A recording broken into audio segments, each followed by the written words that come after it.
സാധാരണക്കാരുടെ കുടുംബ വസ്ത്രാലയം ഷാദി സിൽക്സ്. ഇനി കൂടുതൽ സൗകര്യങ്ങളോടെ മികച്ച കളക്ഷനും വിശാലമായ പാർക്കിംഗും. ഷാദി സിൽക്സ്, ബസ് സ്റ്റാൻഡിന് എതിർവശം, കൊണ്ടോട്ടി.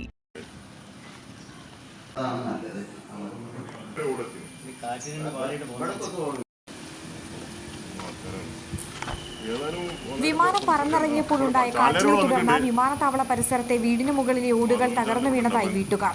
ഇന്നലെ രാത്രി 8:30-ഓടെ കരിപ്പൂർ മേലെപ്പറമ്പിൽ മഞ്ഞപ്പുലത്ത് പരേതനായ മൊയ്തീൻ ഹാജിയുടെ വീട്ടിലാണ് സംഭവം. 40-ലേറെ ഓടുകൾ വീടിന് പുറത്തേക്ക് പറന്നുപോയി. പല ഓടുകളും തകർന്ന വീട്ടിനുള്ളിലെ ഹാളിലേക്കും പതിച്ചതായി വീട്ടുകാർ പറഞ്ഞു. വീടിനുള്ളിലെ ഓടുകൾ വീണ ഭാഗത്ത് ആളുകൾ ഇല്ലാത്തതിനാൽ അപകടം ഒഴിവായി. ഈ സമയം കാറ്റോ മഴയോ ഉണ്ടായിരുന്നില്ല എന്നും വിമാനം എത്തിയതിനൊപ്പമാണ് ഓടുകൾ പറന്നതെന്നും വീട്ടുകാർ പറഞ്ഞു. മാത്രമല്ല, ആശുപത്രി ആവശ്യത്തിന് പുറത്തുപോയതിനാൽ വീട്ടുകാരിൽ പലരും ഈ സമയം പുറത്തായിരുന്നു. ഇന്നലെ രാത്രി ഒരു 8:15 ആയപ്പോഴേ ഒരു 8:15, 8:30 ടൈമിൽ ഒരു ഫ്ലൈറ്റ് പോയതാണ്.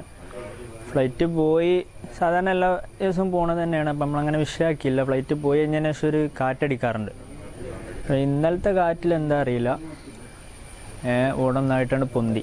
എന്താ സംഭവം എന്താണെന്നറിയില്ല. സ്ഥിരമായിട്ട് അങ്ങനെ ഫ്ലൈറ്റ് പോണതും കാറ്റടിക്കുന്നതൊക്കെ തന്നെയാണ്. എന്നാൽ ചില ടൈമുകളിൽ നമുക്ക് ചില മൂലകളിലെ ഓടോ ചിലതൊന്നോ രണ്ടൊക്കെ പൊട്ടി ഇതാകലൊക്കെ ഉണ്ട്. പക്ഷെ നമ്മളങ്ങനെ വിഷയമാക്കലില്ലായിരുന്നു. പക്ഷെ ഇന്നലെ എന്താ സംഭവിച്ചറിയില്ല. കുറേ 10-40ഓളം ഓടുകൾ പോയത് തന്നെ ഉണ്ട്. പിന്നെ വീണ് വേറെ ഓടുകൾ പൊട്ടിയതും അങ്ങനെയായിട്ട് കുറച്ചുണ്ട്.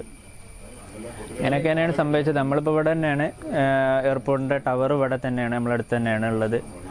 അപ്പോൾ അതിൻ്റേതായത് കൊണ്ടോ എന്താ അറിയില്ല, നമുക്ക് ഇതുവരെ വലിയ പ്രശ്നങ്ങളോ കാര്യങ്ങളൊന്നും വന്നിട്ടില്ല. ഇങ്ങനത്തെ ഈ ചെറിയ ഓടുകൾ പൊട്ടുക എന്നല്ലാതെ വലിയ പ്രശ്നങ്ങളായിട്ട് ഇതുവരായിട്ടൊന്നും വന്നിട്ടില്ല. ഞങ്ങൾ ഇന്നലെ ഉറങ്ങുന്ന കുട്ടികളൊക്കെ ഉറങ്ങുന്നുണ്ടായിരുന്നു റൂമിൽ. പക്ഷേ റൂമിലേക്കല്ല വീണത്, അത് അടിച്ചപ്പ് വരാന്തയിലേക്കാണ് വീണത്. അതുകൊണ്ട് കുട്ടികൾക്ക് ആർക്കും ഒന്നും പ്രശ്നവും കാര്യങ്ങളൊന്നും പറ്റി. സാധാരണ വിമാനം പോയി ഇവിടുന്നാണ് വിമാനം അവിടെ ലാൻഡ് ഇറങ്ങിക്കഴിഞ്ഞാൽ ഇവിടെ നല്ലൊരു കാറ്റ് വരാറുണ്ട്.